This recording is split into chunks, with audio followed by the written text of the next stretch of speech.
Please. Taoiseach Fine Gael has been in government for 13 years, and in that time the housing crisis has gone from bad to worse. It's not an accident.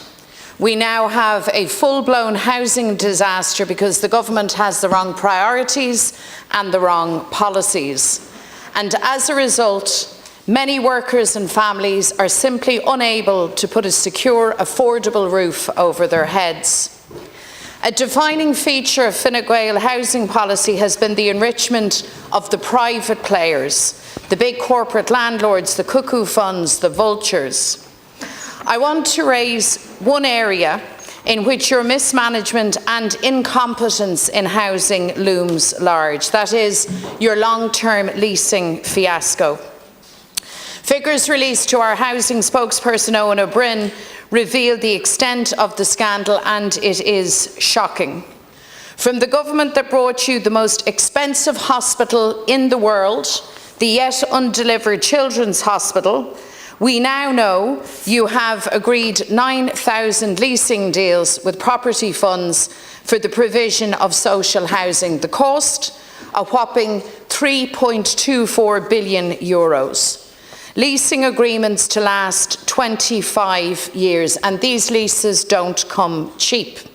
Many are costing more than €2,500 a month, with the government agreeing a 25-year lease on one Dublin property to the tune of €3,200 per month.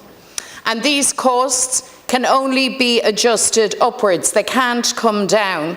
These properties, these leases, are subject to upward-only rent reviews every 3 years and are not limited by your 2% cap.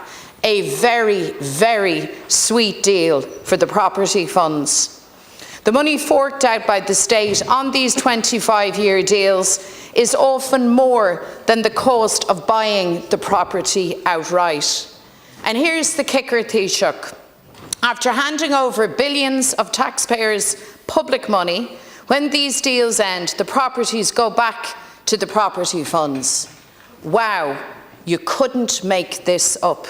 This is scandalous, short-sighted, negligent waste of taxpayers' money by government. Instead of investing to boost state-owned social housing stock, you're paying out huge sums of taxpayers' money to big shop property funds for homes the state won't own. The incompetence here is off the charts. Once again, under Fine Gael, the property funds are laughing all the way to the bank. Tá policy lig leas fad thermach an Oireachtas I chur na bilún in airgid cain ícorí a mú. Léiríonn siarís gúil polisithe tíochta mícheart fad ag Fine Gael. Taoiseach, back in 2021, government committed to the phasing out of these long-term leasing deals for social housing by 2025. But instead, you have performed a big and very expensive U-turn. You've locked the taxpayer into this madcap policy for the next 2.5 decades. Far from phasing out this wasteful policy, you've turbocharged it with bumper profits for property funds. And this puts up in lights that Fine Gael is never, ever going to solve the housing crisis. Simple truth is, you're not capable of it. Billions of taxpayers' money spent on expensive leasing arrangements instead of ambitious investment to deliver public homes on public land. Taoiseach, we know 9,000 of these leasing deals have been made. Can you tell us today how many more of these deals are currently under negotiation? I want to challenge you today to put a stop to them, to stop wasting taxpayers' money and bring this bad policy to an end. Thank you, Deputy McDonald. Taoiseach, please. Well, thanks very much, Cian Corlin, and thanks to Deputy McDonald for raising the question. Firstly, you like to talk about our party's time in government. Well, let me say this. When my party came to government in 2011, there were fewer than 7,000 homes built that year. Since then, despite a global pandemic and the construction sector having to be shut down on many occasions, we've now seen a situation where more than 32,000 homes were constructed last year alone. We're at the point now where later this year we'll be in a position to revise housing targets upwards for the years ahead. We live in a country where 500 individuals or couples are buying their first home every week. In the 12 months to February of this year, just under 2,600 applications were approved for the First Home Scheme, a scheme you oppose, and work has now commenced this year, every working day, on 337 new homes across this country.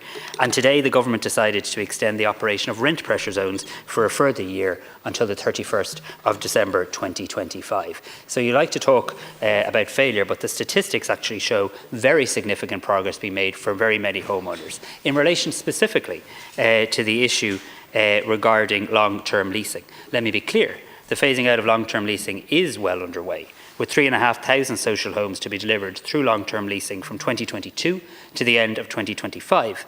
Most of the target is already subscribed with proposals, tapering down from 1,300 units in 2022 to just under 200 units in 2025. The managed phase-out of long-term leasing by the end of 2025 is underway, and as I've said, the annual leasing targets for local authorities are already reducing year on year, because we are moving to a position where we are continuing to construct and bring about more social housing. But we also have to approach this housing challenge using every single lever at our disposal.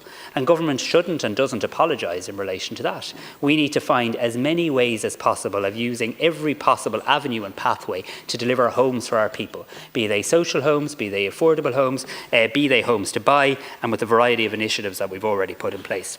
So allow me assure you today, Deputy, that the government's policy to end long-term leasing under Housing for All has not changed, and long-term leasing will be ended by the 31st of December 2025. But leasing does enable a portion of social housing needs to be addressed in the short run. And surely that is a good thing, that every single day, every single one of us works to maximise the amount of supply and the amount of housing options available to people whom I'm sure you meet when I go across the country, when you go across the country, as I do as well. But housing supply is very much going in the right direction, and that provides government with very many more options now in relation to delivering for people. And there are reasons for people to now be hopeful in terms of being able to own their own home. Thank you, Taoiseach. Deputy McDonald. So as I go across the country, Taoiseach, I meet people who live with the consequences of your housing policy. And here's what they experience: record rents that they struggle to afford, record homelessness, which leaves families and children in misery, a collapse of home ownership, and an entire generation locked out of any real expectation that they will ever own their own home. And consequential to that, so many, particularly of our young people, choosing instead to simply pack their bags and leave. That's the reality of your housing policy on the ground.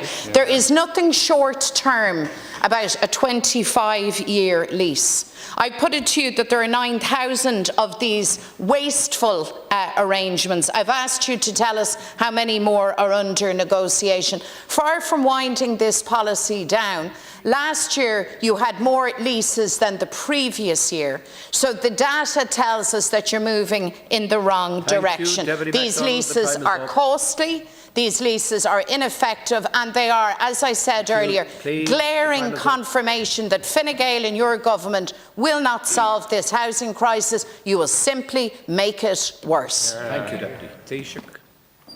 And your rhetoric certainly won't solve it either. And proposing to abolish all of the schemes that we put in place that help people move out of the box room and into their own home certainly won't make progress either. I've answered the question very clearly in relation to the long-term leasing and the government's plan to end that by the 31st of December 2025. That is the government position, it was the government position, it remains the government position. But far from the Ireland you paint, here's the Ireland that many people looking to buy a home and looking to rent live in today. They live in an Ireland where their government has just decided to extend the rent pressure zones for a further year. They live in an Ireland where there's a renter's tax credit in place and a wish to do more in relation to that to help meet the cost of rent and help people save for a deposit. They live in an Ireland where 500 people a week now buy their first home. They live in a country where 337 new homes are going to construction every single working day. That's around 29,000 homes so far this year. They live in a country where there's a Help to Buy, an initiative to give them some of their own money back, which you oppose. And they live in an Ireland where there's more social homes being built now than any time since the 1970s. Thank you, Taoiseach.